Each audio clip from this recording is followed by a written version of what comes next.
Então, nós estamos fazendo uma leitura da Carta de Misericórdia. Uma boa tarde, você que está me ouvindo.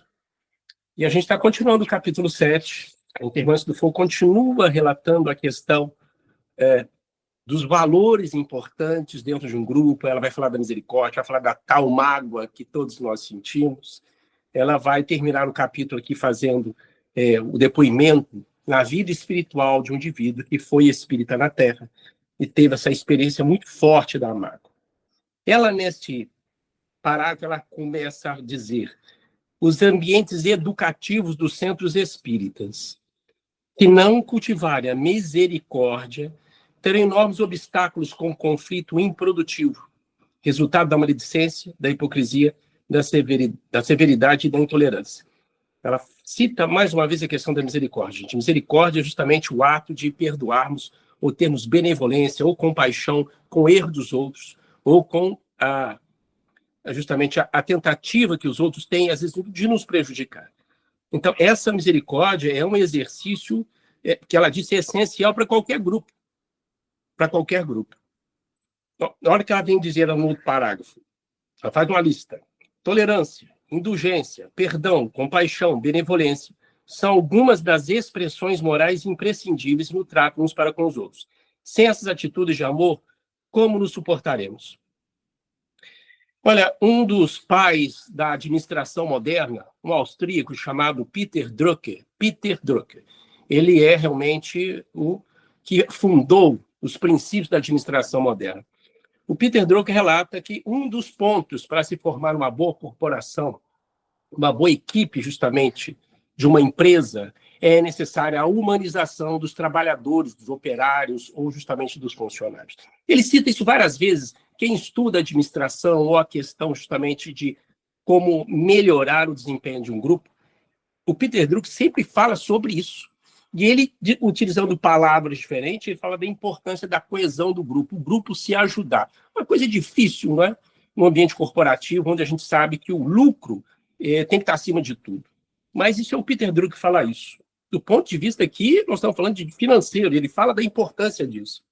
É interessante notar, gente, que do ponto de vista evolutivo, o nosso cérebro já estava ensaiando essas virtudes ditas espirituais há milênios de anos atrás. Vocês lembram que eu disse, você que está me ouvindo, que o cérebro é um órgão hipersocial, que nós temos que ter pertencimento para sobreviver? E uma das formas, justamente, de sobreviver o grupo era aumentar a coesão dele. Segundo os trabalhos em neurociência do comportamento e antropologia, é que justamente virtudes como essas, como indulgência, compaixão, benevolência, ajudaram o outro. Já estavam sendo ensaiadas há milênios de anos atrás, porque a sobrevivência do grupo dependia da colaboração dos membros deste grupo um com o outro. Então, quanto mais os membros de um grupo ajudam um ao outro, mais coeso esse grupo social fica e mais protegido ele fica. Então, o que nós chamamos de virtudes espirituais são virtudes humanas e cerebrais para a sobrevida.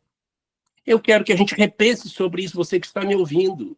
Porque existem algumas virtudes, como ela está colocando aqui, parece ser coisa realmente muito subjetiva, uma coisa muito fora do nosso mundo, muito para pessoas muito especiais, para santos, missionários. É desafiador, é de fato. Mas vejam só como nosso cérebro já estava ou está ensaiando isso, porque quanto mais coeso fica um grupo, quanto mais uma sociedade está harmônica, maior chance de êxito, até êxito econômico. Voltando a Peter Drucker, para quem quiser estudar, baixar no Google seus textos, que é um administrador austríaco.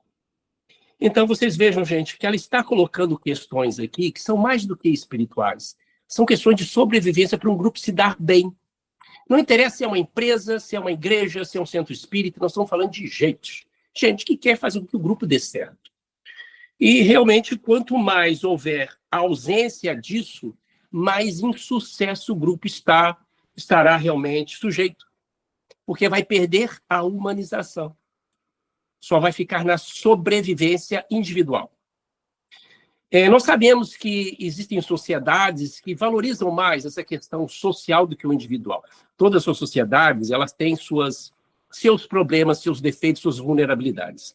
Mas as sociedades orientais, de um modo geral, valorizam mais o coletivo do que o individual e têm mais, vamos dizer assim, do ponto de vista coletivo, mais sucesso de organização, de limpeza, de sucesso econômico, intelectual, científico, por causa de um querendo ajudar ao outro. Repito, isso realmente não é uma referência para todos nós, no sentido de que é uma sociedade perfeita, mas é uma referência de exemplo a muitos de nós, da importância da coesão. Para quem quiser estudar a sociedade japonesa, chinesa, a coreana e etc., eles têm a importância da coletividade, em que um tenta, de certa forma, ajudar o outro.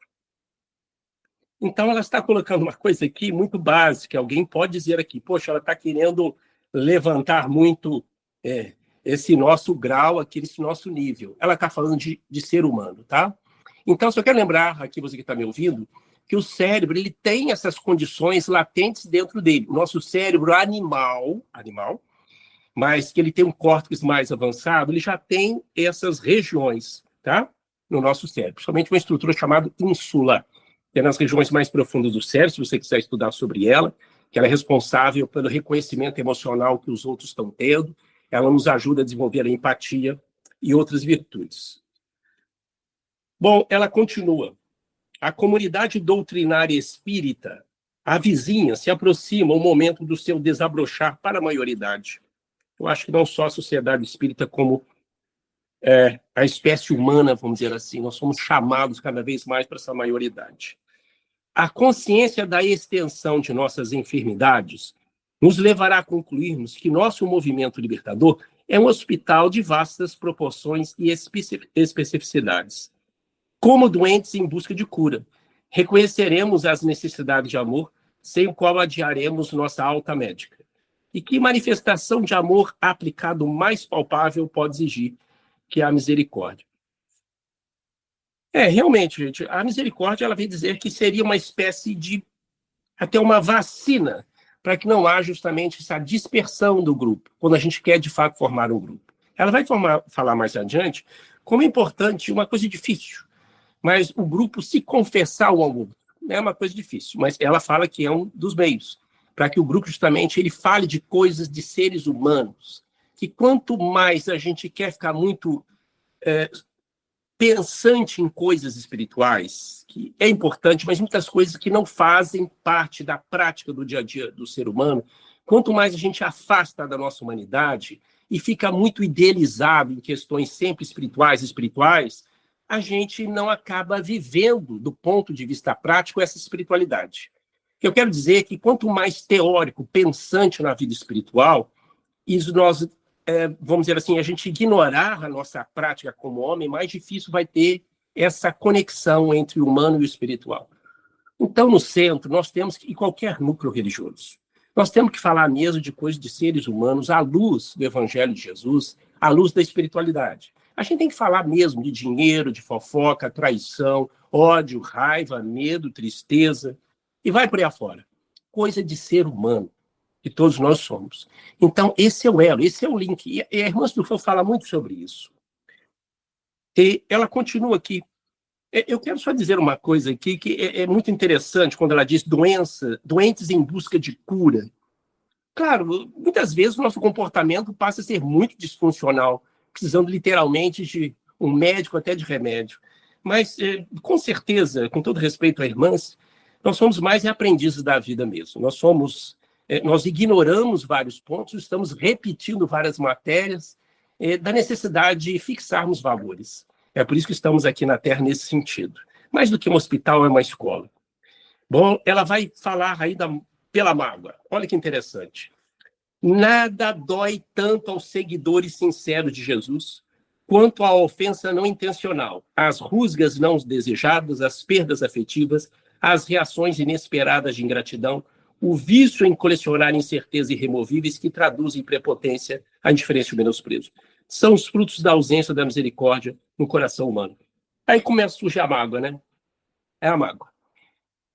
Segundo um dos terapeutas de uma linha de psicologia chamada Constelação, há uma frase muito interessante que ele diz que a mágoa é um baú das expectativas não atendidas. Repetindo, a mágoa é um baú das expectativas não atendidas. Vejam só, gente, eu já falei isso para vocês em outros encontros, que o nosso cérebro trabalha com expectativa. Qualquer relação de uma pessoa para outra pessoa, seja casal, seja de amigo, colega, pai, filho, não interessa. Nosso cérebro trabalha com expectativa. Expectativa de quê?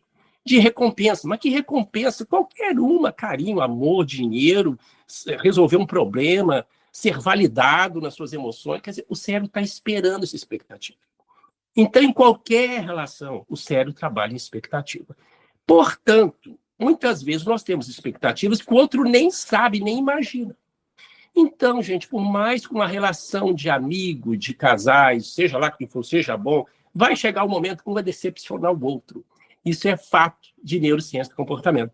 Pode ser coisa mais boba, mas não tem como. Eu tenho uma expectativa de uma amizade, vai chegar um momento que aquela pessoa não vai atender às minhas expectativas.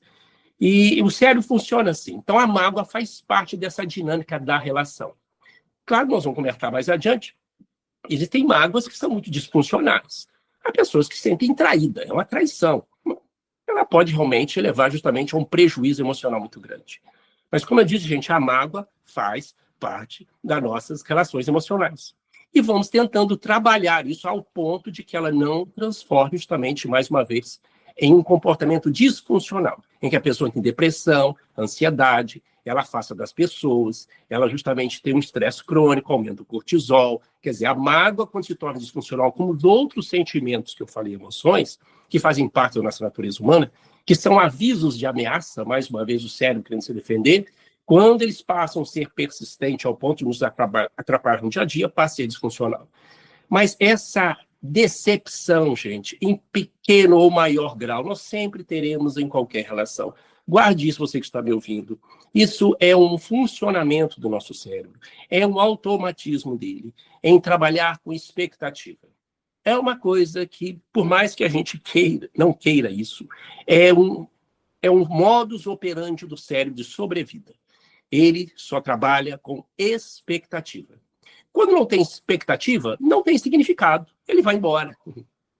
Ninguém estaria aqui, ou você não estaria me ouvindo, agora na gravação, se você não tivesse uma expectativa de ganhar alguma coisa com isso. Conhecimento, alguma reflexão, ou curiosidade. O que ele está falando esse áudio para mim, esse vídeo? Então, vejam bem, tudo é expectativa.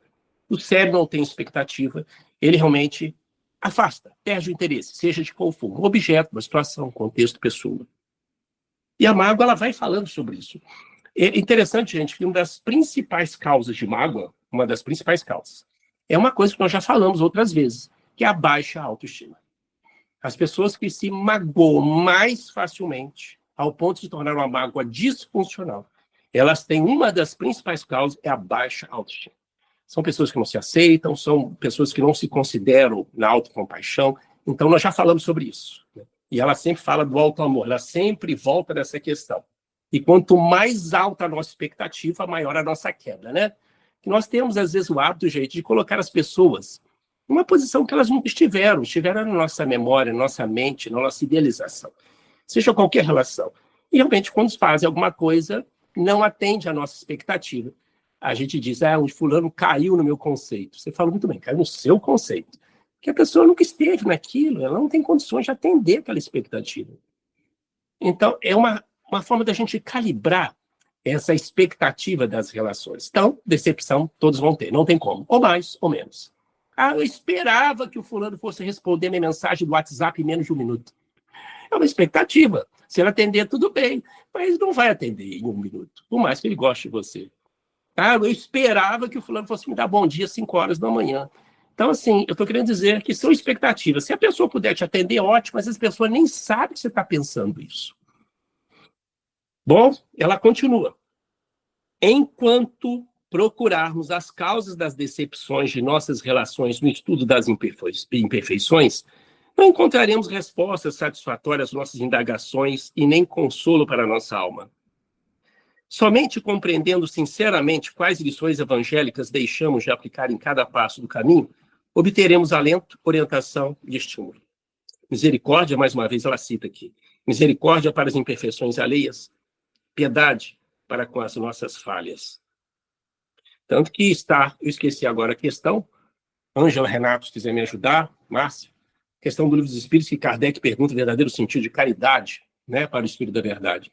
Essa é uma pergunta muito interessante que Kardec faz essa pergunta. Ele não pergunta o que os espíritos entendiam de caridade.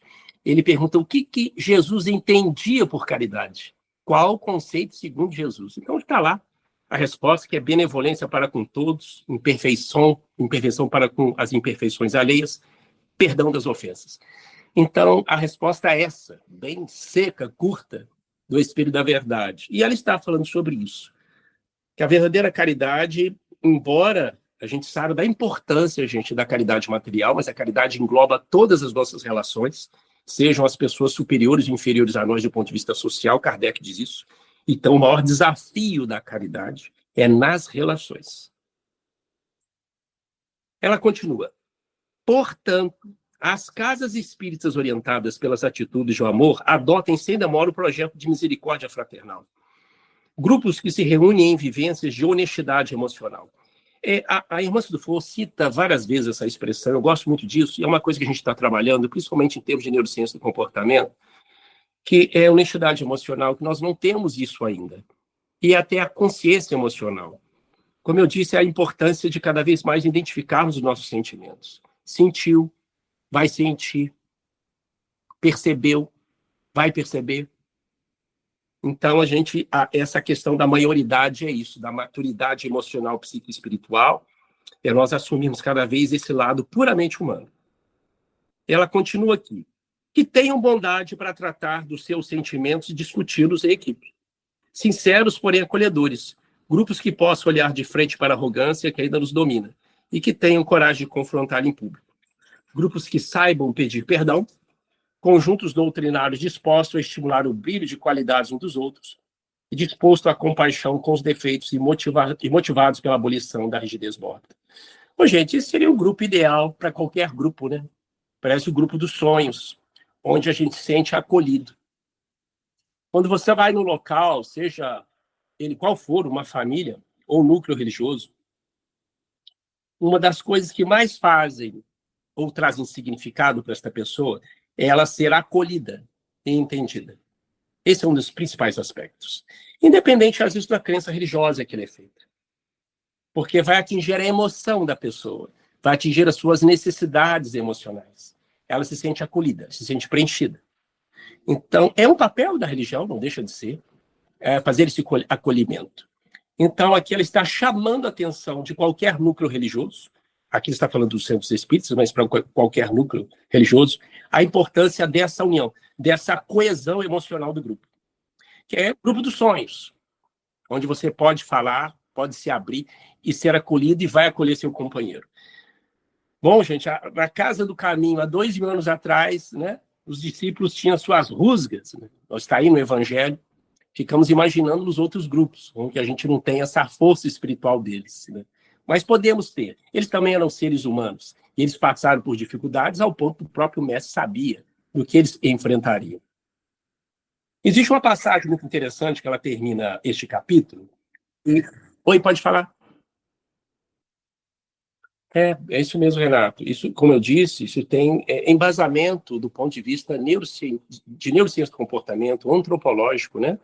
Porque é uma série hipersocial e ele precisa de coesão. Quanto mais nós tivermos menos empatia, menos acolhimento, esse grupo tende a se distorcer, a se diluir cada vez mais. É uma característica das sociedades individualistas, que é a sociedade ocidentais. Então, existe uma qualidade das sociedades coletivas nesse sentido. Eles têm seus problemas, tá? Mas tem essa característica de coesão. Então, são sociedades milenares, né, gente? Chineses, coreanos, japoneses, etc. Eu estou aqui falando do ponto de vista geral. Alguém fala, você está sendo muito generalista. Eu estou realmente, de propósito, sendo generalista, apenas para dar um exemplo da importância de ajudar ao outro, de acolher, se preocupar com o próximo, o bem-estar dele, né? Então, essas coisas são muito importantes. A gente vê isso muito na prática, realmente.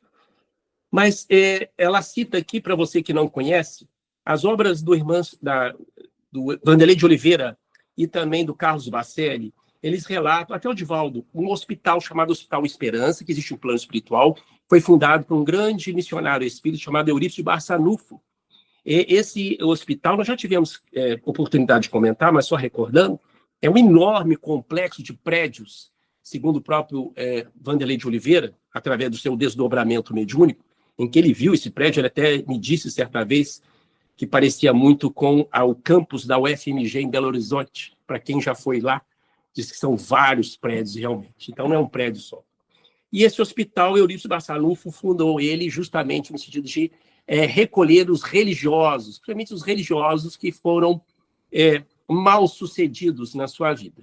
Claro, não é só para isso, mas principalmente para recolher esses religiosos que se equivocaram, seja na mediunidade, seja na liderança religiosa de algum grupo e etc. E lá esses espíritos são recolhidos e sofrem ou são submetidos às mais diversas terapias para que eles possam justamente reingressar no seu caminho. E ela termina aqui o relato de um companheiro que foi espírita na Terra e falando da mágoa, muito interessante. Olha o que ela diz. No Hospital Esperança, Dona Modesta, que foi médico na Terra, participou justamente da fundação do Hospital Psiquiátrico Berabense, junto com o doutor Inácio Ferreira, era muito amiga do Chico, ela desencarnou no início da década de 60. Então, Dona Modesta desenvolve uma atividade de fidelidade aos sentimentos. Chama-se Tribuna da Humanidade, da Humildade, desculpa. É um recurso terapêutico aplicado em pacientes depois de certo tempo de tratamento emocional. Depoimentos, cartas, pedidos de perdão, histórias de vida, fracassos e vitórias são apresentados como forma de cuidar dos sentimentos secretos, não admitidos durante a vida física. Olha que interessante, gente. Mais uma vez, nós voltamos aqui à questão da honestidade emocional, nomeação de afetos, achar que justamente nossas emoções elas são inadequadas, elas são algo que é para colocar debaixo do tapete. Então, olha só, sentimentos secretos não admitidos durante a vida física. Segundo os espíritos, através das obras de Inácio Ferreira, através de Carlos Bacelli, o próprio André Luiz, diz que quando nós desencarnamos, as nossas emoções e sentimentos mais escondidos, eles exalam, eles se expressam de forma mais perene. Não tem como a gente ficar segurando por muito tempo, segundo os espíritos, os nossos sentimentos, pensamentos mais escondidos. A gente acaba revelando ele ou quer falar, ou aquilo se expressa na forma de energia, de comportamento. É uma necessidade nossa. Tanto que o espírito Inácio Ferreira, quando desencarnou, ele fala uma coisa que outros espíritos também falam. Quando você desencarna, você tem um encontro com a própria consciência. Então, é uma necessidade, consciência no sentido de julgamento, de juiz, mas que você encontra com você mesmo. Pelo menos a grande parte dos espíritos tem a condição disso. Quando muitos não querem, se fogem, negam a morte.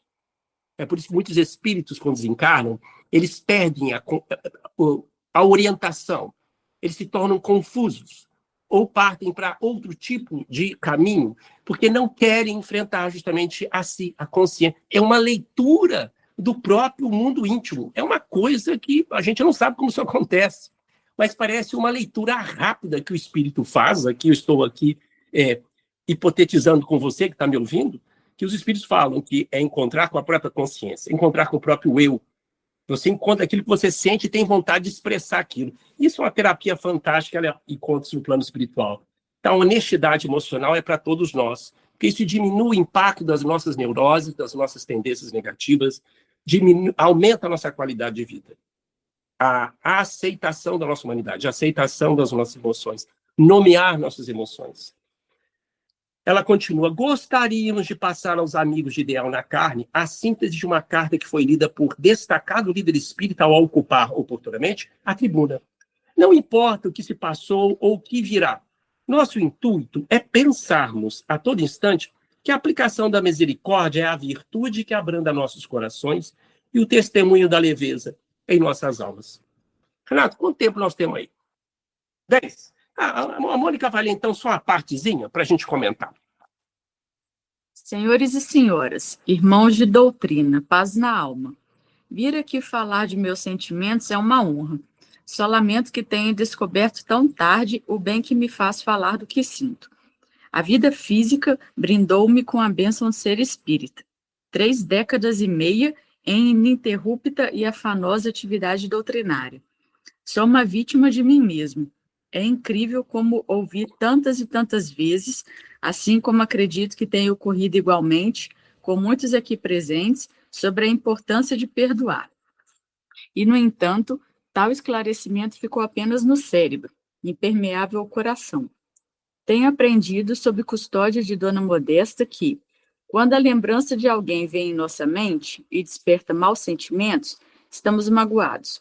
Segundo ela, a mágoa que permanece por mais de 1 hora em nossa cabeça desce para o coração, e só Deus sabe quando sairá de lá. Daí, é o meu caso. Deixei a mágoa por mais de 1 hora na cabeça. Talvez alguém possa perguntar, por que apenas 60 minutos de mágoa na cabeça? Segundo Dona Modesta, os 60 minutos são suficientes para perguntar a nós mesmos por que nos magoamos e descobrir em nós próprios os remédios para curarmos, livrar-nos das algemas da ofensa. Deixa eu voltar rapidinho aqui. Obrigado, Mônica. Olha só, gente. Com todo respeito, 1 hora aqui, né? Ela está querendo dizer, não existe um embasamento científico para isso. Mas não interessa ser mais 1 hora, menos 1 hora. O que é importante aqui? O colega, o companheiro aqui, ele não justamente identificou justamente a mágoa. Ele ignorou o significado dela, o que nós fazemos com muitas emoções. Esse é o problema. Então, como eu já falei para vocês, uma técnica é a nomeação dos afetos. Você tentar identificar o mais rápido que você está sentindo, para que diminua o impacto da emoção sobre a memória. Eu quero falar um pouquinho de coisa que eu já falei outras vezes. Lembra que existe uma estrutura no nosso interior do nosso cérebro chamada amígdala cerebral? É uma bolinha pequenininha que a gente tem dos dois lados aqui do lobo temporal.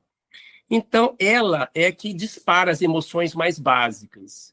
E as emoções, quando nós passamos por algo muito intenso emocionalmente, seja positivo ou negativo, ele reforça a memória, de tal forma que a memória é impactada rápida e conseguimos consolidar aquela memória por tempo indeterminado de forma muito forte. Por isso que é muito fácil, gente, nós lembrarmos das situações mais negativas da nossa vida ou as mais felizes, porque a emoção é uma cola da memória. E aqui nós estamos falando de emoção muito forte, dependendo dela, é a mágoa. Então, 1 hora, menos 1 hora, isso não tem de fato um embasamento. O que embasamento é que teria que ser identificado o sentimento mais rápido para tentar silenciar ou diminuir a atividade da amígdala, porque ela estava disparando. Porque quando nós estamos magoados com alguém, ou quando a gente não gosta de alguém, a nossa amígdala acende, ela dispara, porque aquilo representa a ameaça. E a gente não entende isso. Por que eu vejo fulano, sinto mal? Você sabe que você não gosta dele, mas nem sabe explicar o porquê. Mas a amígdala sente, você sente um mal-estar do lado da pessoa quando vê essa pessoa. Todos nós temos isso, a amígdala acende. Então, é isso que temos que fazer e é isso que teria que ser feito. Primeiro, identificar. Ele não poderia ter ignorado, vamos dizer assim, não poderia, não sabia disso, mas não deveria ter ignorado a mágoa. Ele ignorou o sentimento. E tem que ser feito o mais rápido possível, porque uma vez que a gente nomeia as emoções, gente, a gente ativa o córtex pré-frontal, que é responsável pelo controle inibitório da amígdala, diminuindo o impacto dela na lembrança. Existem as emoções, gente, que eu disse, são muito fortes. Então, uma mágoa ela pode se instalar de forma muito rápida e perdurar dias, meses ou anos, e, segundo os espíritos, até de uma vida para outra, tá? Levando até um quadro de obsessão. Então, a mágoa, que dependendo dela, pode ser mais ou menos difícil. Porque existem mágoas, gente, que são muito impactantes. Uma mágoa de uma traição, seja qual for, econômica, financeira, afetiva, isso leva um impacto cerebral muito forte, porque é uma emoção que impacta na área da memória, aquilo fixa, cola igual grude para o resto da vida. Aí a pessoa vai ter que, muitas vezes, trabalhar aquilo até com um terapeuta. Então, o que eu estou querendo dizer, o mais importante é a pessoa identificar aquilo o mais rápido possível, para que ela não continue vendo os amigos que ela disse que teve mágoa sempre como inimigos. É verdade, quando a gente tem mágoa de uma pessoa, a nossa amígdala entende que ao deparar com aquela pessoa, pensar com aquela pessoa, nós estamos justamente nos deparando com algo perigoso, algo que produz perigo para nós. A amígdala responde assim, é igual a amígdala do seu cachorrinho, do seu gatinho, diante de uma situação que pode levar ele ao perigo. Então, a amígdala faz esse mesmo papel. Então, ele deveria justamente ter identificado isso. E a questão muito poética, né, que ela diz aqui, nós usamos muito isso, né? Ela fala, ficou apenas no cérebro, impermeável o coração. Depois ele fala que desceu justamente para o coração. Isso é uma forma poética, mas a gente pode traduzir isso do ponto de vista neurocientífico. Tudo justamente, quando nós pensamos em algo, ela se torna consciente. Depois, se a gente não processa isso, ela vai para o mundo inconsciente, que é as regiões mais profundas do cérebro, e passa a automatizar nossos pensamentos e comportamento. Então, eu só estou querendo dizer para vocês, gente, que como é importante a gente cada vez mais fazer o exercício de procurar ter consciências das nossas emoções e sentimentos. Isso é um exercício, isso é muito novo para todos nós. Inclusive para mim, que estudo isso há um bom tempo, para todos nós. Então, é um exercício para ser feito. Porque, como eu disse, nós estamos ainda muito no automatismo das emoções. Não entendemos, não identificamos, só sentimos o mal-estar e jogamos isso para o fundo do nosso cérebro. Ele está lá, na forma de circuito. Quanto mais pensarmos naquela emoção, quanto mais levarmos aquelas lembranças, ele se torna um hábito. E aquele circuito vai determinar muitas vezes as nossas ações, os nossos comportamentos, nossas opiniões, principalmente sobre aquelas pessoas que um dia nos magoou. Aí surgem os vieses, né? Que o viés cognitivo é o caminho que o cérebro pega para dar respostas rápidas. Então, mais uma vez, a questão de conscientização das nossas emoções, termos justamente honestidade emocional, como ele está falando para nós, diminuiríamos o impacto desse contexto. Como eu disse, gente, de situações muito difíceis, que a emoção ela é muito impactante. Ela justamente é o grude da nossa memória. Mas justamente para evitar que uma mágoa se torne disfuncional, esse é o primeiro ponto. Ele vai continuar falando, e no próximo encontro a gente continua comentando sobre mágoa e outras questões do comportamento dele. Comentários? Depressão, ansiedade, comportamento antissocial, que a pessoa não quer repetir aquela experiência com outras pessoas. Às vezes problemas de concentração, porque a mágoa ela entra num circuito em que dificulta a concentração. Nós precisamos do córtex pré-frontal, Renato, porque nós chamamos de memória rápida, aquela working memory, memória de trabalho que a gente está usando agora. Então, vejam só, uma série de condições que a mágoa e outros sentimentos de valência emocional negativa, se persistente, eles podem somente alterar muito o funcionamento do cérebro e do corpo, tá? Incluindo até alterações da imunidade. E são vários trabalhos realizados demonstrando como essas emoções de valência emocional negativa, elas podem chegar a um nível tal de disfunção de que pode nos prejudicar em muitas áreas. Não vasoconstritor. É o seguinte, é a sensação, vasoconstritor é uma sensação de aperto. Deixa eu explicar. Vocês já ouviram falar, muitos estudaram isso aqui no ginásio. Existe uma parte do sistema nervoso chamada sistema nervoso autônomo, simpático e parasimpático, que controla as glândulas, secreção, batimento cardíaco, respiração, etc. E ele está nitidamente relacionado às nossas emoções, principalmente inconscientes, tá? Então, muita felicidade ou situações de angústia, de medo e etc., vai alterar justamente esse sistema. Dizem que o sistema parasimpático ele é mais calmante e o simpático, a adrenalina, ele é mais irritante, ele é mais ativo. Então, dependendo das emoções, de valência emocional positiva ou negativa, vai acionar mais um ou do que mais outro. Mas eles são nitidamente, Renato, eles são muito ativos pelas emoções. Tanto que eles fazem parte do chamado reação emocional, reação de luta e fuga, né? De enfrentar o animal, correr, quando você está diante de um problema, principalmente o sistema nervoso simpático, ele vai estar atingindo.